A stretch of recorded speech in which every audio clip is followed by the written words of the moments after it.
കൊട്ടാരക്കരയിൽ ഡോക്ടർ വന്ദനാദാസിനെ കൊലപ്പെടുത്തിയ പ്രതി പോലീസ് ഉദ്യോഗസ്ഥരെ ആക്രമിക്കുന്ന ദൃശ്യങ്ങൾ ജനം ടിവിക്ക്.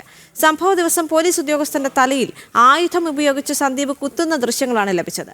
പ്രതി ആക്രമണം നടത്തിയതായി സാക്ഷികൾ കോടതിയിൽ മൊഴി നൽകിയിട്ടുണ്ട്. ജനം എക്സ്ക്ലൂസീവ്.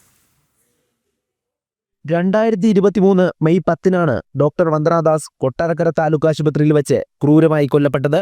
വന്ദനയെ ആക്രമിച്ച സന്ദീപ് കത്തിയുമായി പോലീസ് ഉദ്യോഗസ്ഥനെ ആക്രമിക്കുന്ന CCTV ദൃശ്യങ്ങളാണ് ജനം ടിവിക്ക് ലഭിച്ചത്.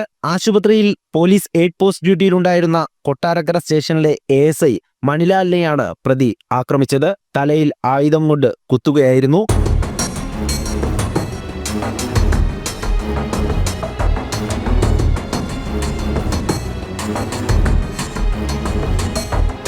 പ്രതി സന്ദീപിനെ കീഴ്പ്പെടുത്താൻ ശ്രമിക്കുന്ന പൂയപ്പള്ളി സ്റ്റേഷനിലെ ഉദ്യോഗസ്ഥനായ ബേബി മോഹനെയും ദൃശ്യങ്ങളിൽ കാണാം.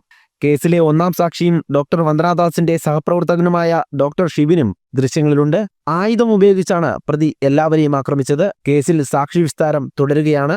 ആശുപത്രി ജീവനക്കാരായ മിനിമോൾ, പ്രദീപ, രമ്യ എന്നിവർ കോടതി മുൻപാകെ ഇന്ന് മൊഴി നൽകി.